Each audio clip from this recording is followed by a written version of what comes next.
G'day there, ladies and gents. Mark Wallace here from Econisis. Hope you're all doing well. It is the last week of July 2023, and a couple of days ago we had the announcement from the Victorian Government and Dan Andrews that they have cancelled their hosting of the 2026 Commonwealth Games.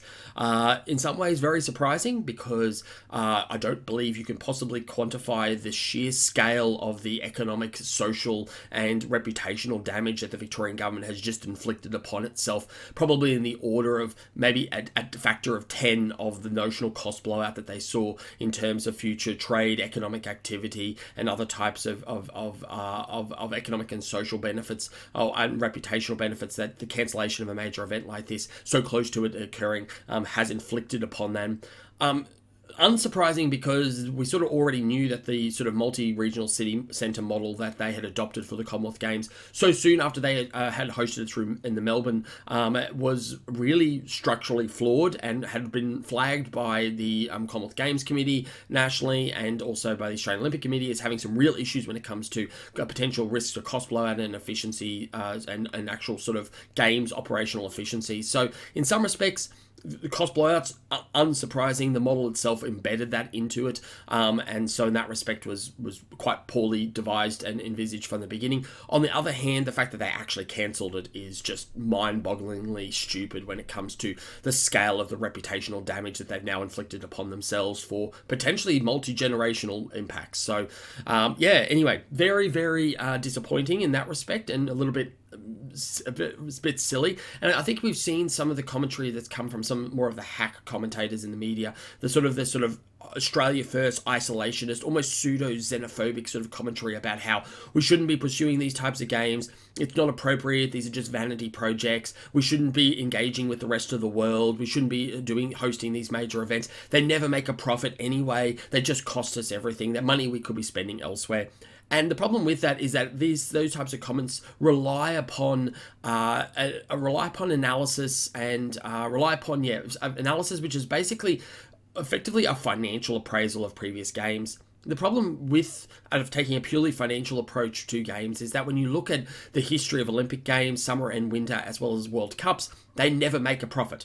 They never have. And under any circumstances, on average, they've always made a loss. There was some fantastic work that was done in 2006 by McHugh at Professor McHugh at the Queen's University in the UK, which showed that up until that point in time, there was generally in terms of a financial event-based return and sort of a first-round tourism return, there was always a slight net loss. It was only small, but a slight net loss when it comes to the hosting of the games. But this whole concept of having an economic and financial return to the games is a really new phenomenon. Up until the 70s and 80s, and even the early 90s, hosting a games was a way in which a city could establish itself as a premier location around the world. It was about demonstrating your ability as a city to not only as an economy to absorb the costs associated with the games, but also to be able to manage all of the logistics and hosting and having literally millions of people in your city results from hosting one of these games, and the logistics,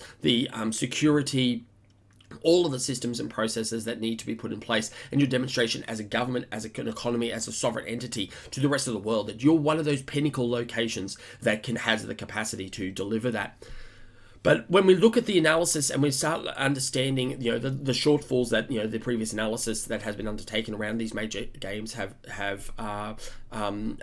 embedded within the analysis, part of the reason that they never come up as positive is because they discount and they remove second and third round economic and social benefits, which are sort of the point of the games. So an example would be the draw forward of infrastructure. In some cases, some of the infrastructure that gets drawn forward has the potential to be 10 to 15 years earlier as a result of the games than otherwise would be the case. And when you have that, when that occurs, what you get then is a productivity and an economic capacity boost that potentially lasts 10 to 15 years and has a compounding effect then into the future.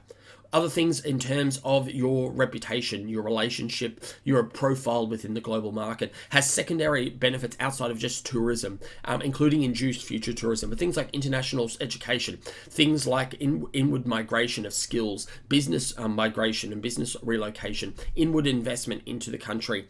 And then also there's the soft power benefits that come from these types of games, the ability to leverage the co-location and the clustering of representatives from a whole range of places around the world in your country to be able to talk about things like trade, security, technology, all of these types of major, as well as just building improved and deeper sort of relationships with other countries, is a huge benefit. And the quantification of those is significant, and way out is far more significant than the first and second round benefits, or the first round benefits that the games themselves generate. The problem is that it's really hard to delineate between these second and third round benefits and other forms of economic drivers, both global and national, that can potentially help to contribute to that forward growth profile. So when you have that sort of issue emerging, and you see this ability or difficulty in delineating these types of benefits, people have in the past have just ignored them and have taken a very narrow approach, which then the more isolationist commentators who do not wish Australia to engage with other parts of the world, or for Australia to demonstrate our economic, social and sovereign capabilities, latch onto and really promote them as a form of misinformation. So anyway, hopefully that gives you a bit of an insight as to the scale of the potential economic and reputational damage that the Commonwealth Games cancellation Victoria has done to that state and to that government, as well as some of the nature of the benefits that get yielded from these games that are very difficult to quantify, but also have a structural impact in terms of future prosperity of the cities that host them. But that's it for today, ladies and gents. Thank you so much. Have a great one. Talk to you soon.